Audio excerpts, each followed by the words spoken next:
নমস্কার, সবাইকে অনেক অনেক স্বাগত। আজকে আমরা বেরিয়ে পড়েছিলাম এসপ্ল্যানেড থেকে হাওড়া ময়দানের উদ্দেশ্যে। সেটা অবশ্যই একদম ঠিক ধরেছেন, একদম হুগলি নদীর তলা দিয়ে।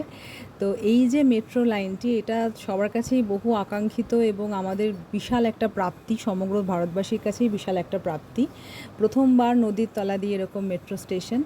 তো আমরা আপাতত এই যে দেখতে পাচ্ছেন যে প্ল্যাটফর্মটি, এটা এসপ্ল্যানেডের। তো এখানে আমরা ওয়েট করছিলাম ট্রেনের জন্য। এবার ট্রেনটি এসে উপস্থিত হয় এবং আস্তে করে এই কাচের দরজাগুলো প্রথমে খোলে, তারপর ট্রেনের দরজা।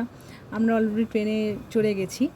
তো নেক্সট স্টেশন যেটা আসবে সেটা আসবে মহাকরণ, আর তারপরের স্টেশনটা আসবে হাওড়া স্টেশন, আর লাস্ট যে স্টেশনটা সেটা হাওড়া ময়দান। তো যাই হোক, সবার মতোই আমরাও খুবই আগ্রহে বসেছিলাম যে কতক্ষণে আমরা হুগলি নদীর তলায় আছি এটা অনুভব করব।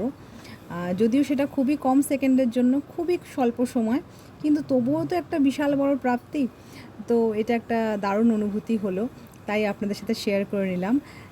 খুব শীঘ্রই দেখতে পাবেন একটি নীল আভা আসছে। বাইরে থেকে যখন ওই নীল আলোটা আসছে তখনই বুঝতে হবে যে আমরা একদম হুগলি নদীর তলায় রয়েছি। তো সবার মতো আমরাও বহু আকাঙ্ক্ষিতভাবে ওয়েট করছিলাম এবং খুব তাড়াতাড়ি সেই সময়টি চলে এলো। আর এটা একটা সত্যিই আলাদা অনুভূতি ছিল, কারণ এরকম তো আগে আমাদের দেশে তো ছিল না। তো এই প্রথম, আর সেটা নিজের শহরে, নিজের কলকাতায়, সেটা ভেবে আরও বেশি ভালো লাগছিল, আরও বেশি গর্ববোধ হচ্ছিল। তো এই যে আমরা এই যে ব্লু লাইনটা দিয়ে যে যাচ্ছি, এটাই হলো আমাদের হুগলি নদীর একদম নিচ দিয়ে আমরা যাচ্ছি। আর ব্যাস, আমরা পৌঁছেও গেলাম আমাদের গন্তব্যে। আমাদের যাত্রা খুবই ভালো ছিল, খুবই শুভ ছিল, খুবই সুখকর ছিল এবং নতুন এক্সপিরিয়েন্স ছিল।